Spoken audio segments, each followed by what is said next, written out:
ñuy wax nii dañ ne ñoom ñu ngi ko wàcc sam mais del xool kan mooy nekk leader bi le leader ce sera le PDS forcément ce sera le PDS et pour man loolu sax lu légitime la parce que PDS son poids électoral may na ko loolu loolu laa jàpp son poids électoral tey may na ko coalition boobu moom mu jiite ko comme ni ñu waxee ne gëm sa bopp aussi que Bougane c'est lui le leader du mouvement gëm sa bopp mais loolu soo jëloon tey la grande coalition mënu fa am parce que taxawu Dakar mënu ko jiite personnellement Sonko mënu ko jiite PUR mënu ko jiite PDS mënu ko jiite foofu soo ko xoolee tey constitution bi genre triumvirat la nekk te boo jëlee tey coalition bu mel ni jot na comment dirais bu mel ni bi waa PDS yi di waaj a sanc parce que ñoom amaguñ tur ak bi waa gëm sa bopp yi foofu forcément dès le départ da nga identifier kan moo nekk leader bi mais fee mënoo identifier leader bi fee dañu wax les quatre grands donc problème bi en réalité loolu la gis nga li may wax ni toujours man damay référé wu toujours ci problème mu 2017 bi gis nga le choc des égos mooy indi toujours au dernier instant yenn parti yi rocceeku léegi nag xam nga dafa am aussi lu am gis nga en politique chaque fois boo bëggee génn ci dara rek tu as toujours des raisons valables yoo xam mën nga ko teg ci taabal ji pour wax ne fii mënuma fi bokk gëm sa bopp bi ñu bëggee génn ils ont avancé des raisons mën nañ leen ko nangul mën nañ ko bañ a nangu parce que gëm sa bopp raison yi ñu évoqué tey boo ko jëloon tourné ko mën na dal ñoom seen kaw PDS aussi idem te ce qui est sûr et certain mooy que demain cette coalition là ce projet de coalition c'est le PDS qui va le diriger kooku ñoom ñu bugg ko ñu bañ ko PDS moo koy diriger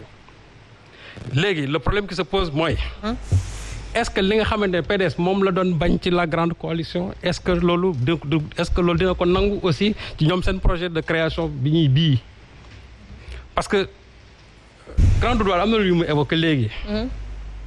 le fait que ñu ngi nekk en négociation et en même temps il y a d'autres partis qui étaient au courant de ça moi je dis que loolu amul sax problème li ñuy wax aussi coalition boo xam ne ni dafay jéggi local yi dem ba législative mën na dem sax ba présidentielle boo xoolee aussi charte bi nga xam ne grande coalition bi ñoom moom lañ teg wax nañ ci local yi wax ci législative yi wax ci présidentielle yi man sax la fois dernière bi ñu waxee fii sax dama ne pour man bala ngay wax waxu local ou du moins waxu législative ak présidentielle il faut d'abord faire une évaluation des locales pour mën a tàddi xoolaat charte bi tëggaat ko pour mën a dem vers les législatives ensuite dem vers la présidentielle donc tey ma jàpp ne PDS ils avaient toutes les raisons pour ne pas participer à cette coalition te aussi ci biir coalition boobu am na ci ay partis yoo xam ne ni PDS mënu woon nekk ak ñoom comme yan la présence d'Aïda Mbodj dans cette coalition là. Vous pensez que dafa nekkoon frein par rapport à cette participation? Ça a été un frein. Maintenant je ne sais pas lan moo tax que PDS mënuñu supporter la présence d'Aïda Mbodj dans cette coalition là te ça c'est une réalité. Je vais chercher, je ne sais pas. Aïda Mbodj était en tout cas une des leurs. À un certain moment elle a pris son indépendance pour mettre un mouvement ensuite transformer ko en parti. Donc le PDS, comme ça a été en 2017, ils avaient toutes les raisons pour ne pas rester dans cette coalition-là. Ba pare nag pour seen benn coalition boo xam ne ñoom ils seraient les leaders. Comme ça a été le cas de la coalition gagnante Wattu Sénégal. Oui. C'est la même démarche aujourd'hui. Donc quatre grands yooyu. lu ñu ci mën a wax mooy c'est que PDS mënuñu ci woon bokk. D'accord. Alors comme aussi que gëm sa bopp aussi mënuñu woon gis seen bopp ci coalition nañ ci ñëwaat sax sur le cas de gëm sa bopp parce que li nga wax ne que loolu tamit mën nañ leen ko reprocher on va y revenir mais peut-être donner la parole à président mu ngi doon bëgg rebondir sur ses propos président li Serigne Saliou wax dafa am également yeneen analyste politique yu ko analyser de la même manière muy guerre de leadership alors lan lañ mën a comprendre par rapport à ces propos là ak ban réponse peut-être nga ciy apporter pour ñi ñuy seetaan loolu analyse la te ñoom loolu mooy seen métier bi ñuy liggéey ba léegi ci analyse lañ dëkk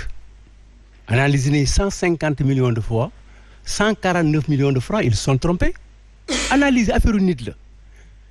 analyse du mathématique ku nekk da ngay xool ni nga gisee gis-gis ni ngeen seen émission bi donc am nañ ci droit mais dama ne am na ay réalités yu xamul wax naa ne coalition bi li tax mu toog 8 mois amul mais amoon na ay rëq-rëq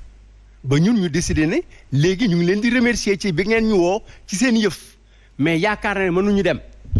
loolu am na fi xam nga loolu xam leen